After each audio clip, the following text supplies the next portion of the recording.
La ley, este código se inspira en principios procesales generales, como el fácil acceso a la justicia, el impulso procesal de oficio, la celeridad procesal, la buena fe, la economía procesal y el equilibrio procesal, que son pues principios generales del proceso. Estos son propios ¿de qué? Propio de la materia de familia, ¿verdad? El equilibrio entre las partes, la tutela de la realidad, ausencia de contención, solución integral, abordaje interdisciplinario, búsqueda de equidad y equilibrio familiar, el mejor interés, protección integral, accesibilidad, igualdad procesal, participación e intervenciones especiales y progresivas, preclusión flexible, inestimabilidad de las pretensiones. Ustedes van a ver, conforme veamos algunos artículos de este código, cómo estos principios permean toda la legislación, ¿verdad? Esos son como grandes normas que van a inspirar y van a permear todo el desarrollo ya propiamente de los artículos.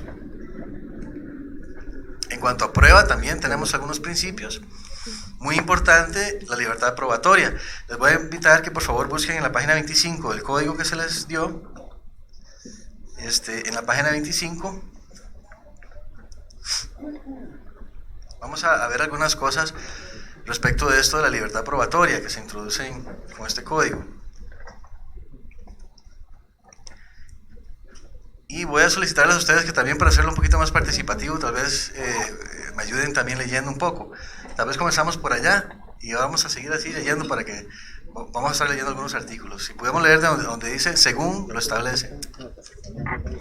Según lo establece el artículo 147, los hechos sometidos al debate podrán ser demostrados. Perdón, es que como se está transmitiendo por Facebook Live, si pudiéramos acercarnos un poquito más al micrófono, por favor, para que todos puedan escuchar. Muchas gracias, disculpen. No se preocupe. Según se establece en el artículo 147, los hechos sometidos al debate podrán ser demostrados con cualquier tipo de prueba, pero se agrega que el tribunal estará obligado a consultar documentos, indicadores económicos u otros, así como cualquier normativa pertinente para establecer los hechos. La prueba deberá ser evacuada en una sola audiencia, según el principio de concentración de la prueba, así lo ordena el numeral 148. En el artículo 149 se dispone que se debe tomar juramento a los testigos y declarantes mayores de 12 años. Se prevé la posibilidad de incorporar prueba evacuada en otro proceso, de acuerdo con el principio de abordaje integral de los procesos, artículo 150. En el numeral 152 contiene el llamado principio de facilidad probatoria, según el cual se someterá en cuenta la disposición y facilidad que cada una de las partes e intervinientes tienen para hacer llegar la prueba al proceso. Se obliga a las partes a cooperar en el aporte de las pruebas, con independencia del hecho que se pretenda demostrar. El incumplimiento de ese deber de colaborar permitirá al tribunal tener por demostrado el hecho de lo contrario que se pretende acreditar con la prueba. La autoridad judicial tendrá la potestad de hacer llegar prueba no ofrecida por las partes, fundamentando su decisión tomando en cuenta principios de imparcialidad, razonabilidad, proporcionabilidad, experiencia, solución integral, vulnerabilidad, protección y accesibilidad, así como para evitar fraudes procesales. Artículo 15. Cuando una persona debidamente citada para la práctica de una prueba científica en procesos relativos a la afiliación se niega a acudir a la cita, podrá ser conducida por la policía. La autoridad judicial hará uso de los medios coercitivos necesarios. Bueno, muy bien, vamos a parar ahí.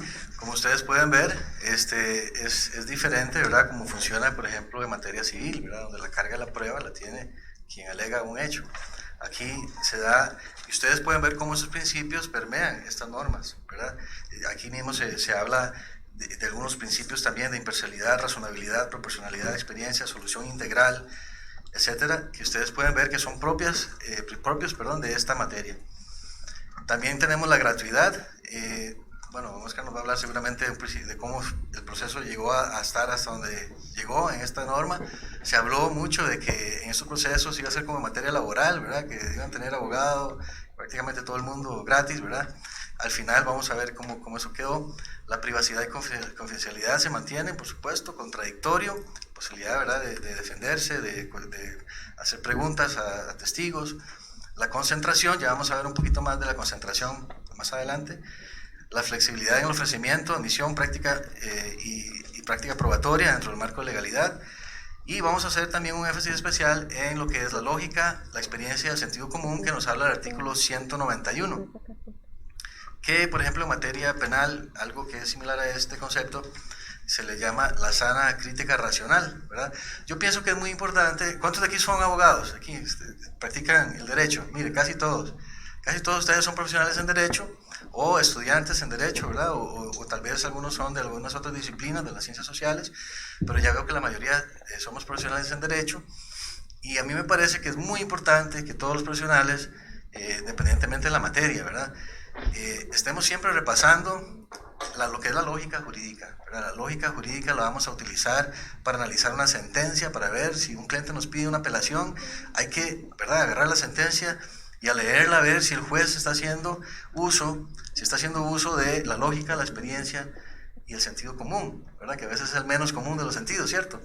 Entonces, quiero que compartamos un pequeño videito sobre lo que es el concepto de la lógica jurídica, y a la vez invitarles a que estemos siempre repasando. Hay un libro que vi hace unos días en una biblioteca que se dedica específicamente a eso, a este tema de las falacias, ¿verdad? Es muy importante que manejemos todo esto.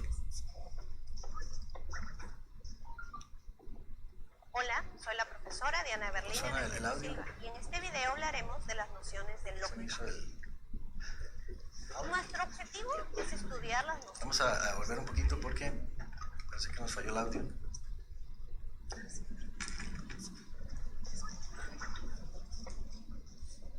Hola, soy la profesora Diana Berlín Silva, y en este video hablaremos de las nociones de lógica jurídica. Nuestro objetivo es estudiar las nociones básicas de lógica jurídica y su importancia para el derecho. Nos preguntamos, ¿qué es la lógica jurídica? Es la ciencia de los pensamientos jurídicos y de sus leyes. Es aquella que estudia los pensamientos que hacen referencia a los objetos generales o especiales que estudian las ciencias jurídicas. Es la teoría de las reglas lógicas formales que se emplean en la aplicación del derecho. No debemos olvidar que en la fundamentación de cualquier sentencia jurídica se utilizan las reglas de la lógica jurídica, pues no debemos olvidar que el derecho es una ciencia argumentativa. Es innegable que entre la lógica y el derecho existe una gran interrelación. Expliquemos cada uno de estos supuestos. Cuando hablamos de la lógica de los juristas, debemos recordar que los juristas, sean que se desempeñen como abogados, jueces o fiscales, razonan y argumentan a partir de las normas. En este contexto, la lógica puede servir de ayuda para realizar argumentos correctos y para evaluar los argumentos de los demás. Cuando hablamos de la lógica de las normas, podemos decir que la lógica nos permite analizar cuándo dos normas están en contradicción, cuándo de una norma se infiere otra norma. Cuando decimos lógica de los sistemas normativos, nos referimos que la lógica proporciona una base para el análisis de los ordenamientos normativos, tratando de determinar su carácter sistemático y evaluando si contienen lagunas, redundancias y contradicciones. La lógica, además, permite detectar algunos defectos del lenguaje normativo. Ahora bien, hemos dicho que el derecho es eminentemente argumentativo. Por ello es importante la exigencia de la justificación de las decisiones jurídicas, que es un instrumento que sirve para controlar la arbitrariedad y el error en la decisión. Para que una decisión judicial esté justificada jurídicamente, esta debe estar sí y solo sí interna y externamente justificada. Expliquemos esto. ¿Qué es la justificación interna? La justificación interna tiene que ver con la estructura lógica, con la coherencia lógica del razonamiento. Una decisión jurídica estará justificada internamente si y solo si la conclusión sea la consecuencia lógica necesaria de las premisas normativas y fácticas invocadas. Es así que podemos observar que tenemos premisa mayor, que se refiere a las normas, la premisa menor, que se refiere a los hechos del caso, y la conclusión, que no es más que la decisión. La justificación interna refleja la argumentación formal, aquella que se practica haciendo uso de la abstracción de la realidad. Desde esta dimensión de la argumentación no se dice nada sobre la verdad de las premisas que se usan. Se dan y se asumen como válidas. Allí radica precisamente una de sus limitaciones. Ahora expliquemos qué es la justificación externa. Según Robert Alexis, el objeto de la justificación externa es la fundamentación de las premisas usadas en la justificación interna, es decir, fundamentar la premisa fáctica y normativa usada en la justificación interna. La decisión, para ser jurídicamente válida, debe estar interna y externamente justificada. Estoy segura que el desarrollo de este tema será de utilidad para ustedes. Agradezco tu interés en la asignatura. Estamos en contacto a través del aula virtual. Nos vemos. Muy bien, entonces vemos ahí básicamente lo que es la fundamentación fáctica, ¿verdad? Que se llama los hechos, la norma, las premisas, que es mayor y menor, la conclusión, y también la fundamentación intelectual, ¿verdad? Que ya es un ejercicio que debe analizar íntegramente la prueba el juez. Entonces, eso pienso yo que es muy útil. No se trata de que vayan ahora a salir corriendo a leerse Aristóteles ni nada, pero tómenlo en cuenta que la lógica jurídica está súper vinculada, es fundamental para el ejercicio de la abogacía. Algunos de los principios que vimos hablaba del mejor interés, ¿verdad? Algunos se preguntarán qué es eso. Bueno, yo creo que tal vez venga por ahí de que en inglés este principio del interés superior del niño, que le llamamos así en inglés, en español y en francés, se usan palabras así también. En inglés se dice the child's best interest, ¿verdad? Entonces, literalmente, los mejores intereses del niño. Y me parece que es útil la comparación porque muchas veces se ha confundido qué quiere decir esto. El interés superior, digamos, en su concepción, según yo lo puedo entender, no necesariamente habla de contrarrestar el interés del niño con el interés, por ejemplo, de los papás o de alguna otra persona, sino de los intereses que pueda tener un niño, de todos ellos, cuál es el superior, o sea, qué es lo mejor para el niño en una determinada circunstancia. Qué sé yo, tal vez este fin de semana un niño tenga interés en ir a la playa, pero usted como su padre le dice, no, el mejor interés suyo es que haga su tarea porque tiene un examen el lunes. Entonces, ¿cuál es el mejor interés del niño en esa circunstancia? Entre un montón de opciones, ¿qué es lo mejor para él? ¿Verdad? Y eso es importante tenerlo en cuenta. El Comité de los Derechos del Niño de las Naciones Unidas, en la observación número 14, hizo una aclaración precisamente por esto, porque muchas personas agarraban esto como una muletilla, ¿verdad?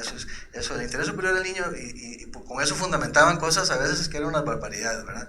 Entonces dice el comité que es un derecho a que su mejor interés sea una consideración primordial en cualquier decisión que le afecte. Y el que redacta esa observación, ya vamos a ver quién es más adelante, él aclara, por ejemplo, que no necesariamente es que un niño sea parte de un proceso para que le afecte, ¿verdad? Eso ya con el pasar del tiempo esperamos que en el sistema jurídico costarricense también los jueces tomen conciencia de que puede ser que el niño por efecto se vea afectado sin necesidad de ser directamente parte de un proceso. El ejemplo que da el presidente de ese comité es cuando se va a imponer una pena, por ejemplo, a un padre o a una madre que tiene niños menores. Según esta regla, debería tomar en cuenta a la hora de fijar la pena cómo va a afectar eso a sus niños menores.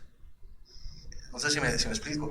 El niño no es directamente parte en el proceso, pero le va a afectar lo que decían sobre su madre o su padre, cuánto tiempo vaya a estar en una situación de privación de libertad, por ejemplo. Entonces es muy importante esto. Cualquier situación que le afecte, es deber del Estado tomar en consideración el mejor interés del niño. También es un principio, ahora que estábamos hablando de principios, ¿verdad? Los principios informan toda una legislación, entonces debe informar toda la legislación en materia de la infancia y toda la actividad que tenga que ver con el niño. Entonces vean que ya vamos por dos aspectos, ¿verdad? De este interés superior del niño. Es un derecho, pero también es un principio. Y después, por último, nos dice que es una regla de procedimiento. Aquí tiene que ver con lo que hace mucho este código, que es adaptar, ¿verdad?, los procesos, tomar en cuenta la vulnerabilidad de las personas menores de edad. Es una regla de procedimiento, implica una serie de garantías en el procedimiento de evaluación y determinación del interés superior que deben ser respetadas. Esa es la triple naturaleza de este concepto. ¿Cuál es el fin? ¿Cuál es el objetivo de este concepto? Aquí está el doctor Jorge Cardona Lorenz, que es miembro del comité, él fue el que expuso esto, y él dice que el objetivo del concepto es garantizar el disfrute pleno y efectivo de todos los derechos reconocidos por la Convención de los Derechos del Niño y el desarrollo holístico del niño físico, mental, espiritual, moral, psicológico y social de la persona menor de edad. Ustedes en los materiales que tienen, que les dimos a la entrada, les hice un pequeñito resumen acá de lo que les acabo de explicar, simplemente porque considero que es algo muy importante, de verdad, en la materia que estamos, ¿verdad?, estudiando. Muchas veces vamos a tener casos donde hay niños, donde hay temas de visitas, temas de guarda crianza, temas de adopción. Entonces es importante tener siempre esto a la mano, ojalá poco a poco irlo digiriendo de tal manera que se incorpore como parte de nuestro discurso a la hora de representar a alguien en un proceso donde hay niños de por medio. Vamos a entrar un poquito a otras innovaciones, ¿verdad?, que contiene el código.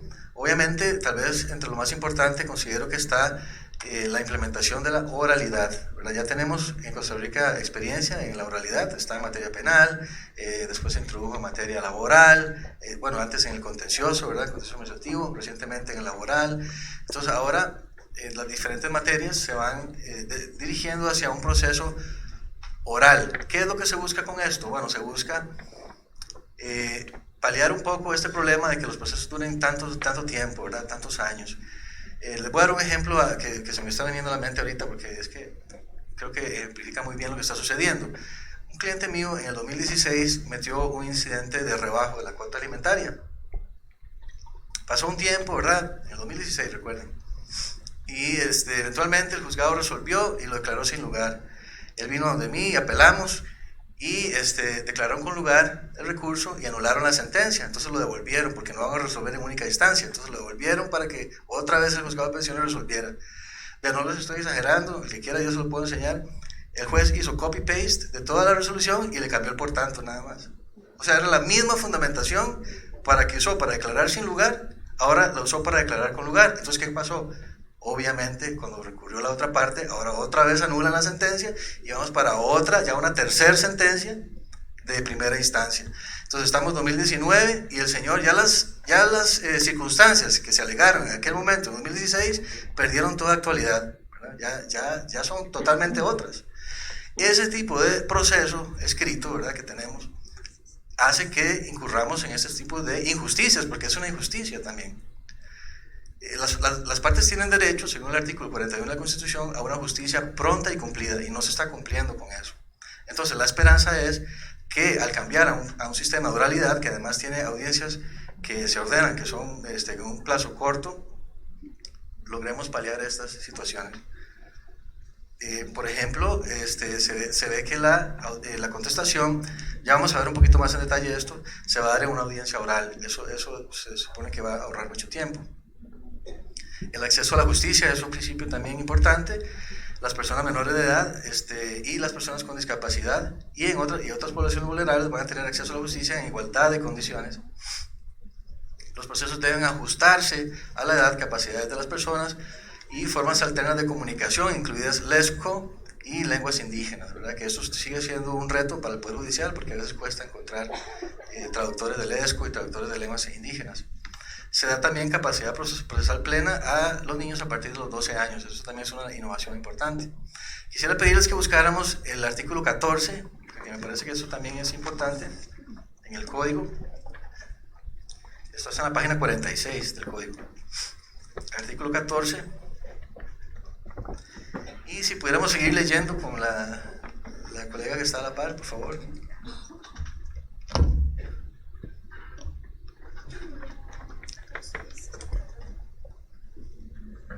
Conocimiento concentrado. La autoridad judicial que conozca de un proceso resolutivo familiar acerca de algún asunto en que están involucrados las mismas partes Podrá conocer de todos aquellos litigios en los cuales se estén debatiendo pretensiones sobre esa misma situación familiar, incluidos los derechos alimentarios, salvo lo referido a procesos de protección cautelar y otros procesos especiales. El proceso resolutivo familiar relacionado con la separación judicial, el divorcio, la nulidad del matrimonio o el reconocimiento de la unión de hecho atraerá a los demás procesos resolutivos referidos a pretensiones patrimoniales y personales de las mismas partes. La ejecución de lo resuelto deberá hacerse ante la autoridad judicial correspondiente, de acuerdo con la materia. Muchas gracias. Eso también creo que es importante, ¿verdad? Porque a menudo nos encontramos con clientes que tienen un proceso de violencia doméstica por acá, otro de pensión alimentaria por allá, y ahora vienen a iniciar un proceso nuevo, ¿verdad? En sede familiar. Y los procesos resolutivos, ya vamos a verlo, son los que vienen a reemplazar lo que actualmente son procesos abreviados, procesos ordinarios como el divorcio, la separación judicial. Entonces me parece que esto también va a ayudar a que sea más expedito el proceso, en el sentido de que un solo juzgado va a conocer de materias colaterales, digamos, que haya por ahí, donde sean las mismas partes y no sean algunas de las excepciones que vienen aquí contenidas. Esto, por eso me parece un artículo también que debemos resaltar. Obviamente, quiero hacer esta aclaración, esto daría como para que estemos aquí 3 días seguidos, ¿verdad? Son muchos los puntos que podríamos debatir, entonces le ruego la comprensión de que vamos a ir escogiendo solamente algunos aspectos porque el tiempo apremia.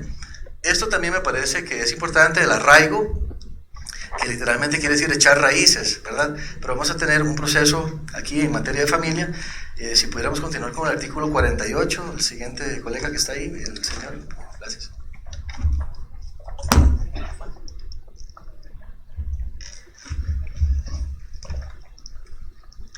Artículo 48. Justificación. Cuando una persona no tiene representación legal acreditada en el registro de personas del registro público o teniéndolo, se trate de pretensiones de derechos indisponibles si exista sospecha de que quiere evadir una demanda, ya sea porque se pretende ocultar o tiene prevista la salida del país, se puede solicitar el arraigo a la autoridad judicial competente para el proceso que se quiera entablar. Muy bien. Entonces, vamos a ver cuál es el procedimiento. La colega, por favor. 49. Se apercibirá a la persona arraigada para que en plazo de 5 días nombre una representación con las suficientes facultades para asumir el proceso e informe a la autoridad judicial con indicación de las calidades y la forma para sus notificaciones. En caso de no cumplirse, el proceso seguirá sin su intervención hasta el final o hasta que lo tome en el estado que se encuentre. Por apersonada la representación o la persona apoderada con facultades suficientes o transcurridos los 5 días señalados, la parte actora tendrá un máximo de 15 días para presentar la demanda bajo sanción de pago de daños y perjuicios en que se incurrió. Muy bien. Esto me recuerda también a los procesos, por ejemplo, administrativos, ¿verdad? Donde hay una medida cautelar ante causa, que hay un plazo de 15 días para que interpongan la demanda. Es algo parecido. Se está haciendo a la persona, tal vez incurrir en un gasto, nombrar a un apoderado, ¿verdad? O apersonarse ante la autoridad judicial, pero hay un plazo que se da para que máximo un 15 días se presente la demanda, ¿verdad? Bajo la sanción de pago de daños y perjuicios en que se incurrió. Esto me pareció que vale la pena recalcarlo de este nuevo código. El patrocinio legal nos interesa a todos, ¿verdad? En el artículo 50, lamentablemente el tiempo no nos da como para verlo con mucho detalle, pero hay algunas excepciones en el artículo 50 a el patrocinio legal letrado. Básicamente los resolutivos familiares que no producen cosa juzgada material, la petición unilateral, la relativa a pensiones alimentarias, la protección cautelar y la ejecución de fallos de asuntos que no producen cosa juzgada material. El artículo 51 tiene las facultades de los letrados y básicamente me parece importante resaltar que ya no va a hacer falta tener un documento, ¿verdad? Un poder especial para tener las facultades que normalmente se tienen con eso. Dice que dice acá que también un momentito, dice: la persona designada para actuar en la dirección legal del proceso tendrá las facultades dadas por un poder especial judicial. Ahí ustedes lo tienen. Entonces ya no va a hacer falta el documento propiamente, sino que se asume que tiene esas facultades Pero, por supuesto, eso tiene algunos límites, ¿verdad? También. Por ejemplo, si se trata de conciliar, eso es también innovador, va a poder conciliar, pero va a haber un plazo para que la parte ratifique, ¿verdad? Lo que se haya acordado. Esas innovaciones son dignas de mencionar. También en cuanto a suplentes, ¿verdad? Que es un poquito distinto a la reforma del Código Civil. Es muy importante porque se adapta a la gratuidad de la materia. No se puede pretender, por ejemplo, que la suplencia vaya a generar costos adicionales a la parte, salvo que hubiera actuado en proceso durante periodo prolongado que fuera mayor al del titular, ¿verdad? En ese caso, los honorarios se rebajarán. Los deberes del abogado están en el artículo 52, yo no tengo que a ustedes decirles, pero sería bueno que con tiempo repasen esos deberes. El artículo 55 habla de un poder especialísimo. Vamos a leer el 55, esto me parece importante, si seguimos con la señora.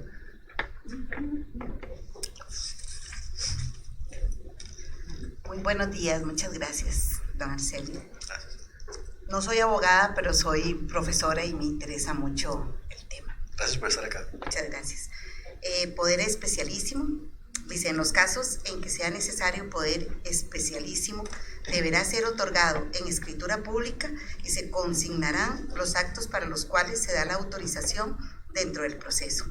En caso de conciliación o mediación, se deberán especificar de forma concreta las cláusulas exactas del eventual arreglo, todo bajo pena de nulidad del acuerdo que se tome. El poder podrá ser revocado en cualquier estado, mediante la misma forma de su otorgamiento, salvo que sea de forma oral en audiencia, para lo cual se exigirá ninguna formalidad. Muy bien, bueno, ahí lo tienen, el poder especialísimo que se está requiriendo en estos casos para conciliar respecto de circunstancias muy específicas.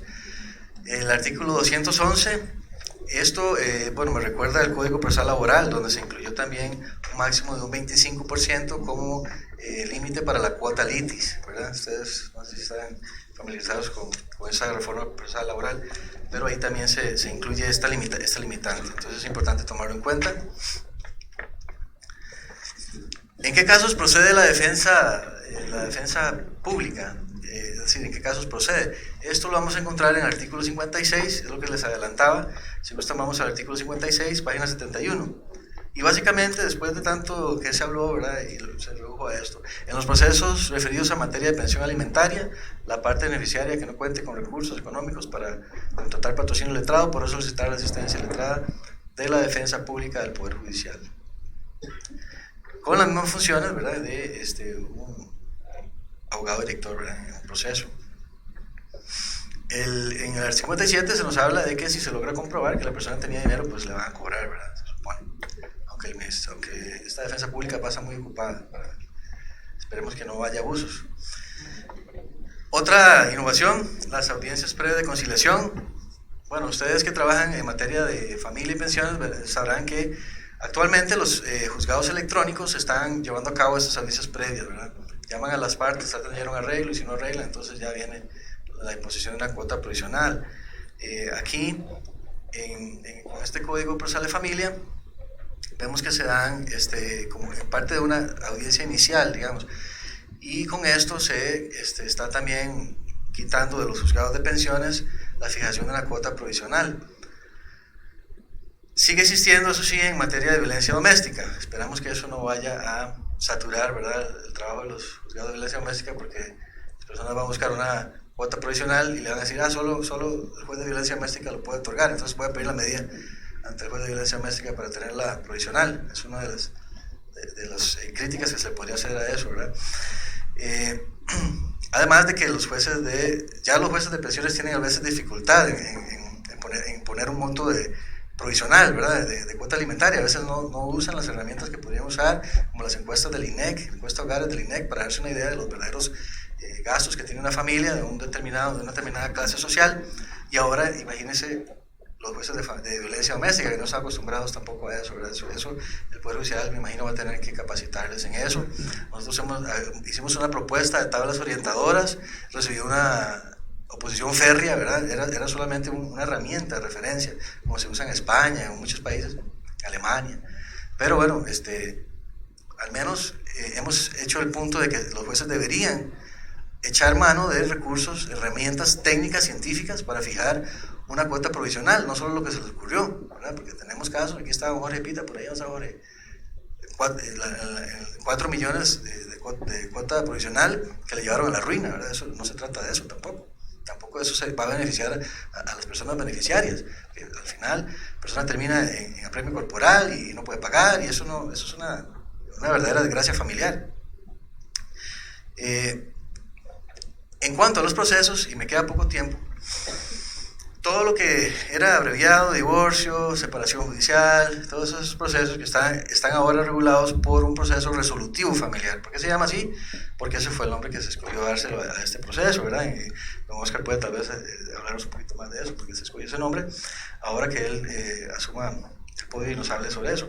Pero vean el artículo 222 un momentito, por favor, porque estas son específicamente las resoluciones, los procesos, o las pretensiones más bien, que se van a conocer por medio de un proceso resolutivo familiar. Entre ellos, por supuesto, de los más importantes, tenemos lo que tiene que ver con el vínculo familiar, ¿verdad? Y el reconocimiento de la unión de hecho, y todo lo demás que viene acá, lo que tiene que ver con, por ejemplo, los conflictos en el ejercicio de los atributos de la responsabilidad parental, que por cierto, en este código el término patria potestad se reemplaza por responsabilidad parental. Eso es como lo que está de moda. La notificación de la demanda y convocatoria de audiencia de conciliación y contestación de la demanda se regula en el artículo 223. En el 223 se ordena una notificación, y en la parte en la resolución que ordena la notificación de la demanda, y dentro de los 10 días hábiles siguientes se citará a las partes a una audiencia inicial. La audiencia inicial ya propiamente la podemos ver en el 224. Las partes comparecerán a la audiencia inicial de forma personal con su representante legal, salvo aquellos asuntos que no requieran, ¿verdad?, patrocinio letrado.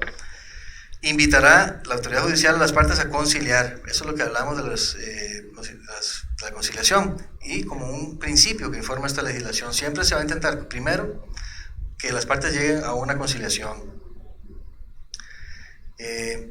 Aquí vienen algunas que es como didáctico, ¿verdad? Evitará el lenguaje adversarial, solicitará mantener una conducta respetuosa y conciliadora. Eso es para facilitar que se llegue a un arreglo, ¿verdad? Si se llega a un arreglo en el 225, pues se puede homologar el acuerdo. Si no hay un acuerdo, entonces pasamos al artículo 227. Fracasada la conciliación, de forma verbal el demandado ya notificado de la demanda la contestará en los términos establecidos en este código y podrá invocar las excepciones pertinentes. Si pasamos a 232, vemos cuáles son las excepciones que se pueden plantear, ¿verdad?, que están ahí en una lista de 9, que ustedes pueden estudiar con más detalle. Y en el 233 tenemos ya la otra audiencia, que es la audiencia que podría darse inmediatamente, si las partes lo convienen. Aquí está más o menos el proceso. La audiencia inicial está en el 224, una invitación a conciliar. Si fracasa, pues se contesta de inmediato la demanda de forma verbal, según el 227, o de manera diferida según el 230. Si ven el 230, un momentito, el despacho podrá diferir a petición de la parte accionada al momento de iniciar esta fase y cuando lo estime necesario la contestación de la demanda, para la cual se señalará una nueva audiencia al 5º día posterior para que el demandado conteste con las formalidades previstas en este código. Entonces vean las posibilidades. Puede ser que esté todo, digamos, en una sola audiencia. La audiencia inicial se da la conciliación y ahí terminó todo, ¿verdad? O la audiencia inicial no se fracasa, entonces se recibe la contestación y ahí mismo se puede abrir la audiencia de prueba también. Si las partes la audiencia de prueba está en el 233, inmediatamente por acuerdo de las partes, o dentro del mes siguiente a su señalamiento, salvo algunos casos de excepción. Entonces, así resumidamente, porque el tiempo es muy limitado, ese es el proceso resolutivo familiar que ustedes pueden estudiar ya con más detalle leyendo todos esos artículos. Tenemos también procesos de protección cautelar. En esta sección tenemos lo que es el objeto, la legitimación procesal, medidas de protección, otorgamiento de medidas de audiencia y la resolución final. Procesos de petición unilateral en el 242, los tipos de procesos, 245 las audiencias y la sentencia, y 247 la oposición fundada. Si ustedes quieren esa presentación, nos las pueden pedir también y se la mandamos con mucho gusto para que con más tiempo, ¿verdad? Para que no estén anotando ahí a mano. En los artículos 248 y a 256 tenemos la salvaguardia, ¿verdad? Para la igualdad jurídica de las personas con discapacidad. Aquí venimos con una normativa que va a regular las obligaciones del garante, todo el trámite propiamente. Ahora vamos a ver brevemente también, porque el tiempo no nos alcanza, la impugnación de las resoluciones judiciales. En el artículo 99 tenemos la revocatoria, la apelación en el 101, casación en el 105, la revisión en el 112 y tenemos los efectos de la interposición de los recursos en el artículo 96. Aquí les hice un breve resumen de los plazos. ¿Cuál es el plazo para presentar la revocatoria? En el 99 nos lo da 3 días. Apelación, igual 3 días. Para la casación, en el artículo 107, tenemos 10 días y se hace ante el mismo órgano que dictó la sentencia. Eso es importante porque ustedes saben, por ejemplo, en contencioso, usted mete una apelación, una ejecución de sentencia que tiene casación, pero usted presenta la casación directamente ante la sala, ¿verdad? Primera, o el tribunal y entonces aquí es diferente, aquí es ante el mismo órgano que lo dictó. Ese detalle es importante. ¿Qué pasa si usted lo presenta ante el superior? Bueno, se atiene, ¿verdad? Puede ser que cuando se dé cuenta que tenía que hacer ante el mismo órgano, ya pasó el plazo, ¿verdad? Es temporáneo. La demanda de revisión, hay un año a partir del momento en que la persona perjudiciada tuviera la posibilidad de alegar la causal respectiva, y hay un máximo de 10 años. Salvo tratándose de derechos humanos vulnerados, en cuyo caso no existirá plazo de caducidad. Si se rechaza por defectos meramente formales, se puede volver a interponer. Esto es interesante, este recurso. Y los efectos de la interposición, básicamente en el 96, si vemos rápidamente el 96, eso está en la página 85, ajá. Tal vez si la persona que sigue nos puede leer ese artículo, por favor. Efectos de la interposición de los medios de impugnación en cuanto a los plazos y las ejecuciones. La impugnación de una resolución judicial no interrumpirá ni suspenderá la ejecución de lo resuelto, salvo cuando la ejecución provisional resulte un daño irreparable, se trate de una situación de imposible restauración o cuando lo disponga una norma de forma expresa. No se ejecutará la sentencia que resuelva sobre el estado civil de las personas, el desplazamiento de la filiación y la resolución que autoriza la salida del país de un menor de edad para efectos de cambio de residencia en el exterior hasta que se encuentre firme. Cuando se trate de sentencias de condena, la parte victoriosa puede pedir la ejecución de esta con el otorgamiento de las garantías necesarias a criterio del despacho. Muy bien, ustedes pueden ver cómo el legislador toma en cuenta entonces las diferentes circunstancias que se pueden dar a la hora de ejecutar una sentencia y cuando hay menores de edad involucrados, por ejemplo.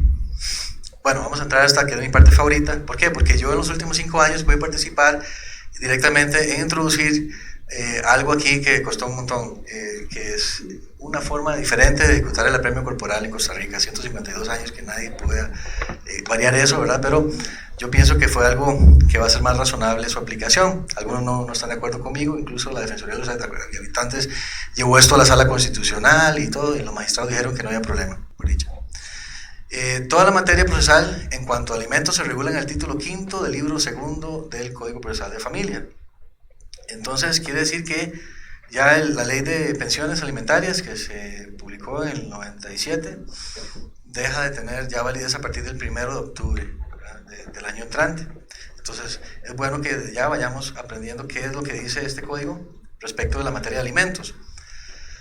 Hay algunas cosas interesantes, cuotas atrasadas que se pueden acumular, informe a la SUGEF que le va a arruinar el crédito al deudor, deuda que sigue corriendo durante el apremio corporal que se puede cobrar mediante apremio patrimonial.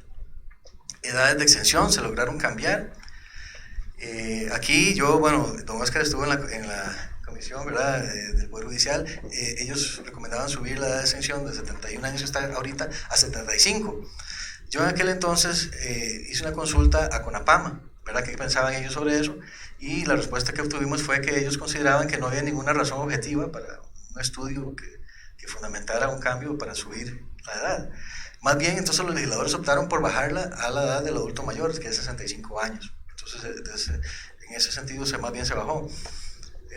Hay unas personas que están exentas por condición especial, ya la vamos a ver.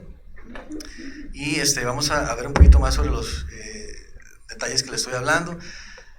La ley dice de 1571 actualmente, ya la Sala Constitucional había dicho que no procede contra menores de edad, ¿verdad? Entonces actualmente digamos que está de 18 a 71 y pasa a 18 a 65. Esta es la resolución de la Sala que dice que los menores es mejor que no vayan a premio corporal. Hay personas que están exentas por condición especial, embarazo en estado adelantado, ¿verdad? De la mujer, y estado de salud que no van a hacer que la persona pueda soportar el apremio. Ya también esto, la Sala había hablado sobre esto, ahora se viene a normalizar. En el 269 hay una audiencia previa de conciliación. Como les digo, no va a haber hasta ese momento una cuota provisional que se haya fijado, a menos de que la persona haya ido violencia doméstica, ¿verdad? Ya vimos que el peligro de eso. La carga probatoria y dinamicidad de la prueba, sentencia anticipada. En vez de una resolución que imponga un monto provisional, lo que vamos a tener es una sentencia anticipada. De ahí que ustedes le informen a sus clientes, ¿verdad? Que si no se presentan o si no hacen nada, va a quedar ya con una sentencia, ¿verdad? Eso es todavía más grave. Plazo de oposición. Lo que hay en estos casos no es que la persona se va a apelar todavía lo que es la sentencia anticipada, sino que se va a oponer. Hay un plazo de 5 días en el artículo 271 y después se da una audiencia en el 273. Eso ustedes lo pueden estudiar con más detalle leyendo los artículos. El apremio con gradualidad es otra de las innovaciones. Se introduce un apremio corporal que se va a aplicar por periodos progresivos. La primera vez en un expediente va a ser por 2 meses, la segunda por 4 y a partir de la tercera vez, ya ahora sí como está ahora, que es hasta 6 meses. ¿Por qué? Porque los 6 meses, una persona encerrada 6 meses, digamos, si no tiene trabajo, no tiene cómo pagar, puede ser demasiado destructivo para su vida, pero también para su familia, ¿verdad? Eso, si tenía tal vez una casa que estaba pagando o un carro que estaba pagando, tal vez hasta eso que tenía lo va a perder y no se va a mejorar la posibilidad de que lleguen los alimentos a los beneficiarios. Voy a enseñarles un pequeño videito, esto es como un poquito de vanidad, ¿verdad? Pero desde hace como 5 años sacamos este video cuando estábamos en pleno cabildeo con un montón de diputados para que esto se lograra hacer una realidad. Y en ese entonces el diputado Oscar López le gustó, y él me llamó, hicimos una conferencia de prensa y en el proyecto 19.501 se presentó esta idea, pero conforme avanzaba el Código Procesal de Familia, eventualmente fue como terminó aquí adentro porque avanzaba más rápido esto.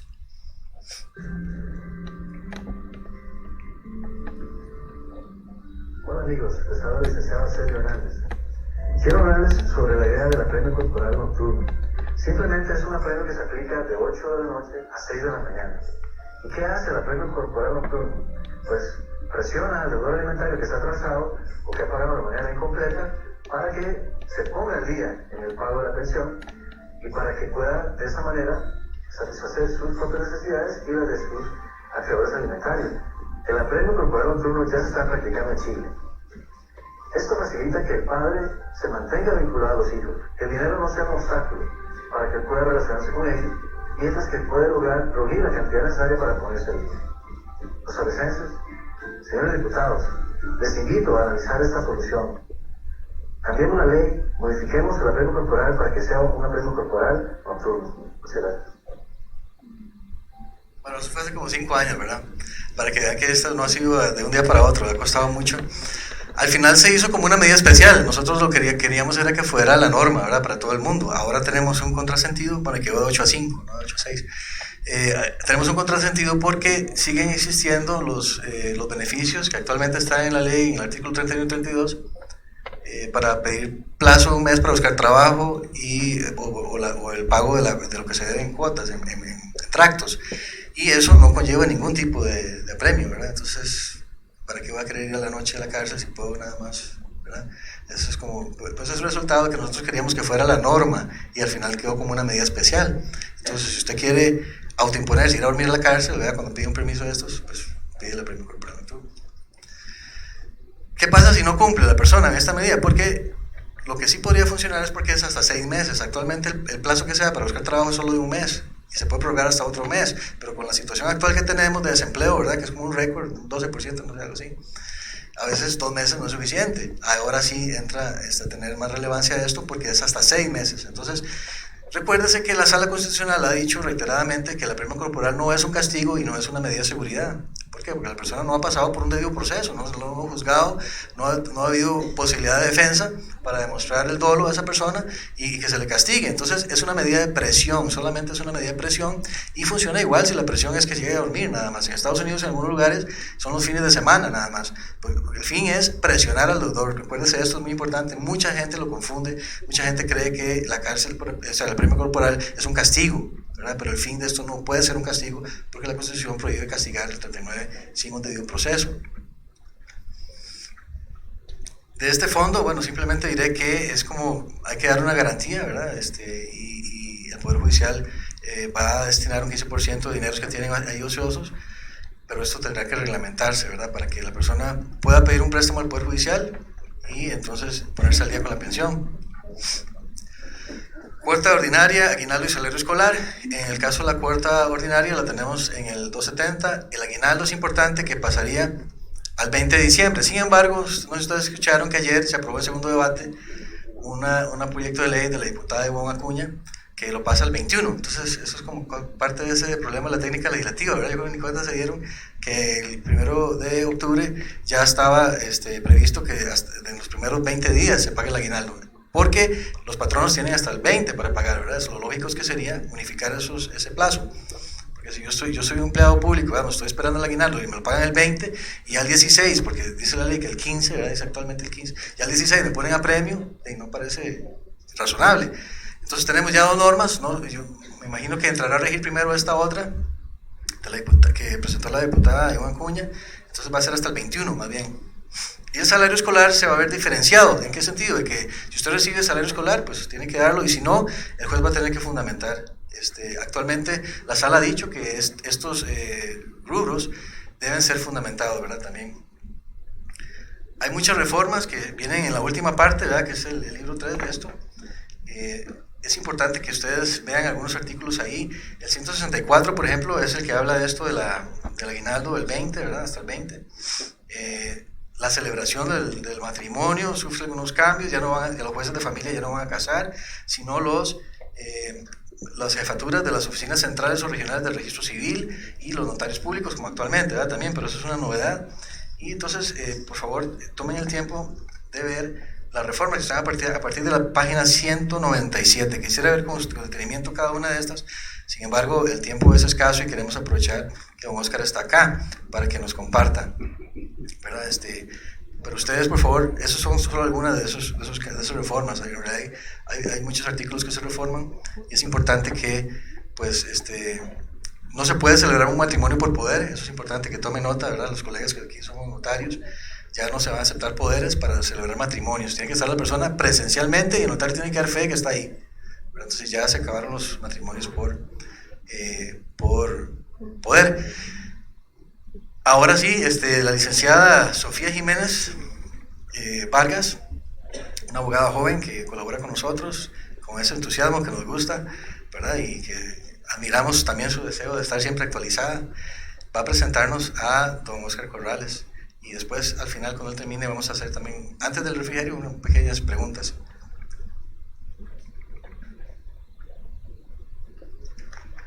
Agradecemos al licenciado Arcelio Hernández por su participación en esta charla y le damos un fuerte aplauso, por favor.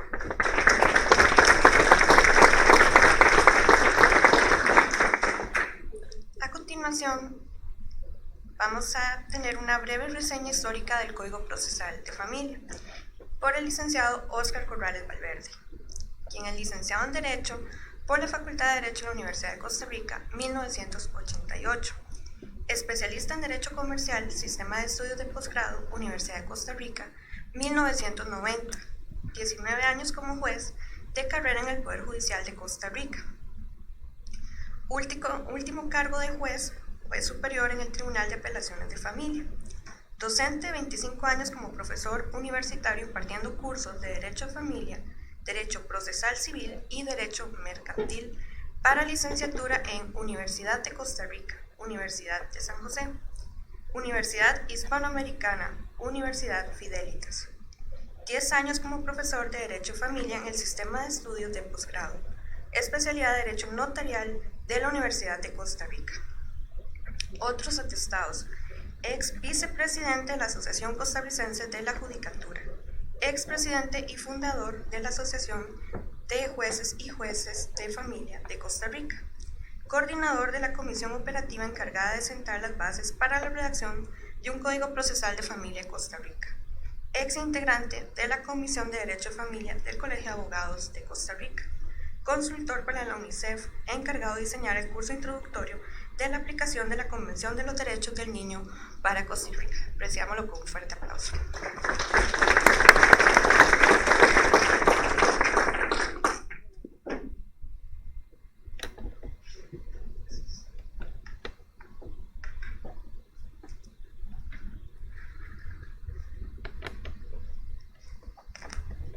Tengan todas y todos muy buenos días.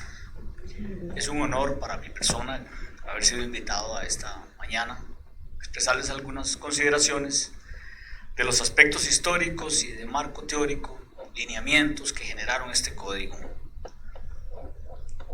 Una vez en una de las clases, en el currículum saqué más a la carrera porque estaba aprendiendo, no incluí la Universidad Internacional de las Américas, donde fui profesor varios años y fui profesor de Derecho de Familia del licenciado Arcelio. Hace ratillo, ¿verdad?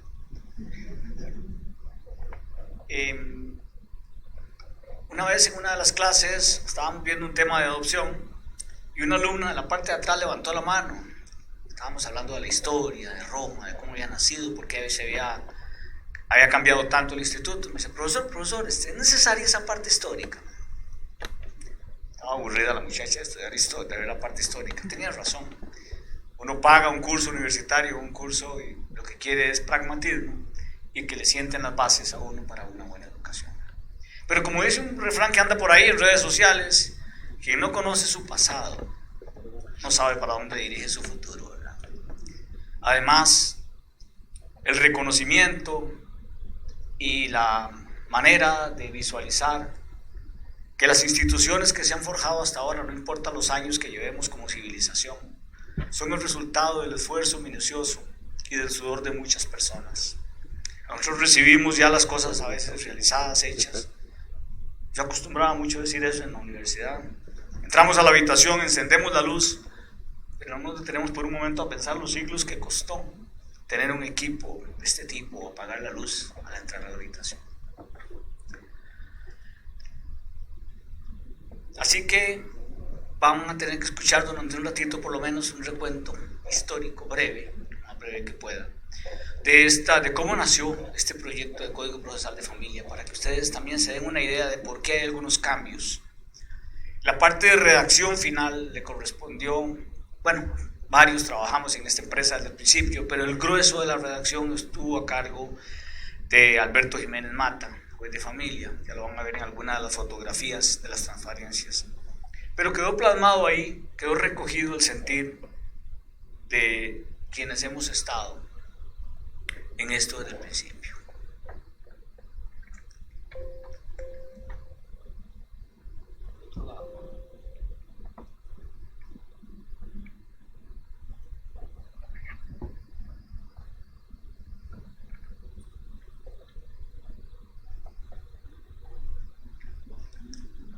El derecho procesal, ahora que hablaba con Arcelio de la lógica jurídica, el derecho procesal es algo de lo más formal que hay. Yo siempre les decía a los estudiantes el derecho procesal civil que, haciendo las consideraciones de cambio que es posible en nuestra mente, son las reglas del juego, como en el fútbol o el básquetbol. Si la bola sale de la línea, si se comete la falta dentro del área, esas son las reglas del juego.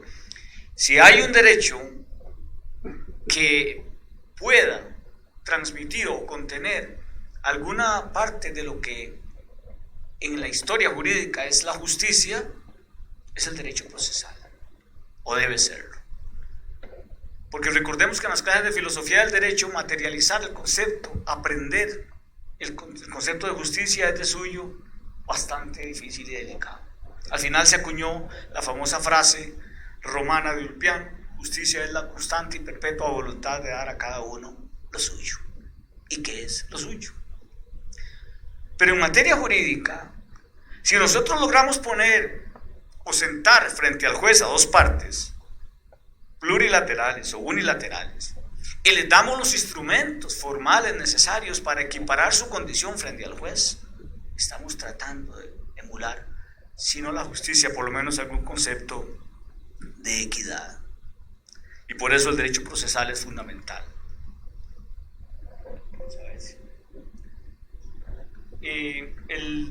La otra sigla que aparece por aquí, disculpen,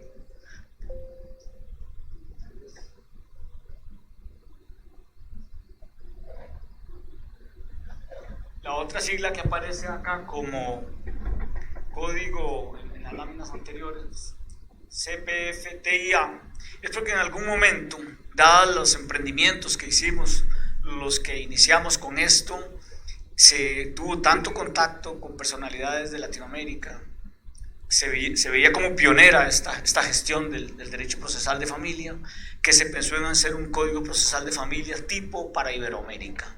Eso es lo que significan esas siglas CPF-TIA. Bueno, por lo menos a nosotros nos han aplaudido algunos colegas que han estado en los congresos del Colegio de Abogados, que tal vez algunos de ustedes han estado presentes en los años anteriores, porque hemos sido en alguna medida pioneros, por lo menos en un código exclusivamente procesal de familia. Sabemos que en Argentina, por ejemplo, el código de familia, la parte de familia está todavía dentro del Código Civil, como en Italia, en España y en otros países que no tienen un código de familia autónomo. Y para ellos hacer la parte procesal tiene dos todavía saltos que hacer: independizar la parte del derecho de familia material o fundamental y después instrumentalizar la parte procesal. Pero bueno, con la solución de la legislación se va haciendo. Para hacer un marco general, nosotros tenemos que hacer este recuento histórico breve. En las últimas 2 décadas, del año 90 al año 2000 y los primeros años del siglo XXI, se ha dado un movimiento y un fenómeno, un suceso internacional interesante.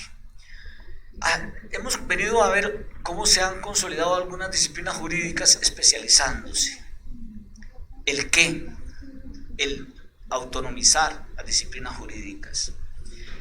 Tener una verdadera autonomía da también una independencia en el tema de los procedimientos, el cómo. No solo entonces, ¿por qué tenemos que dar una ley especial para proveer a los adultos mayores, por ejemplo? Sino bajo qué procedimientos. Y los mecanismos a través de los cuales se centra su búsqueda de la justicia y su eficacia. ¿Para qué?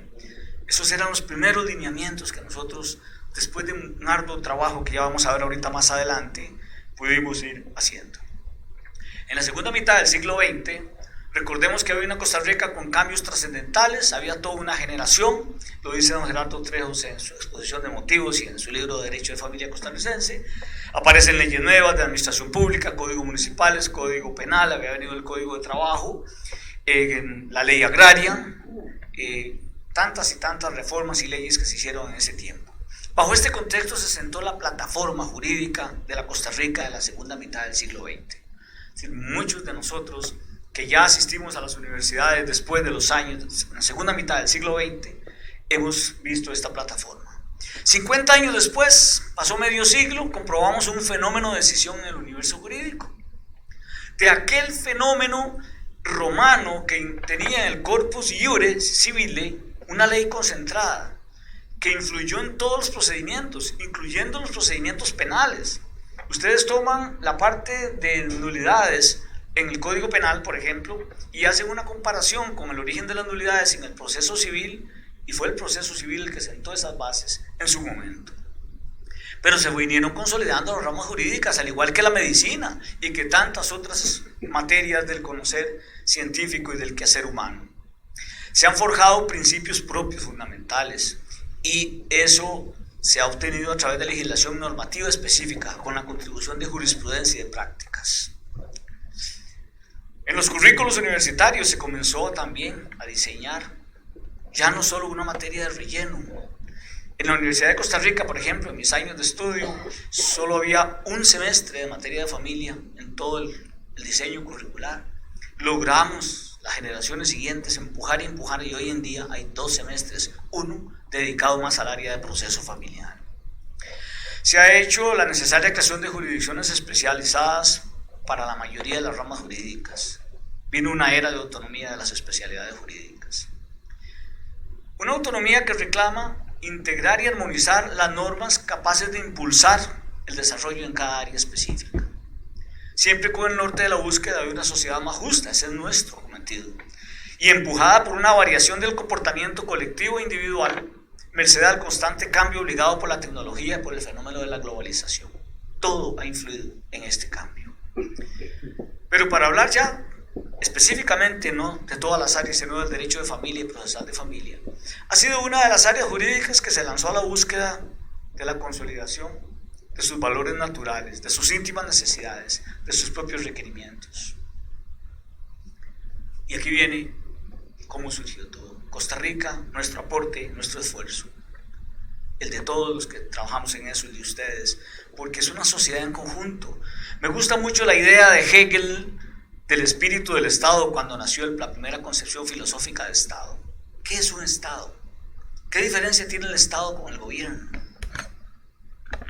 ¿Cómo definiríamos un Estado? Según Hegel, era la conjunción de intereses de un grupo social que se denominaba integrado, con una dosis de autonomía suficiente para que los intereses de ese grupo se reflejaran en todas y cada una de las actividades y las modalidades que esa sociedad hiciera. Eso era un espíritu de Estado. Entonces no podemos decir que ninguna reforma en este momento es hecha o representa solo a sus gestores materiales. Hay todo un respaldo, hay toda una coyuntura. Si vamos a otro país extranjero y oímos a alguien en un restaurante pidiendo ¿tienen gallo pinto?, vuelve a ver inmediatamente, ¿verdad? Por supuesto. Tenemos una cohesión, tenemos un alma nacional.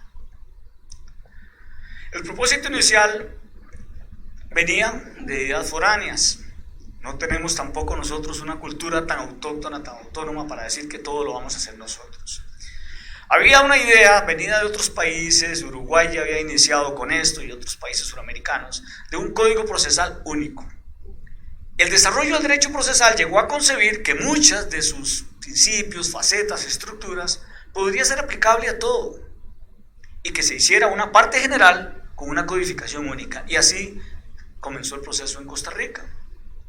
Luego habrían apéndices en libros, libro tercero, libro cuarto, libro quinto, para cada una de las materias. Entonces en la parte general se iba al código general, en la parte agraria se iba a la parte agraria, de familia, que era el libro cuarto, se pensaba fuera el libro cuarto, así iba a ser.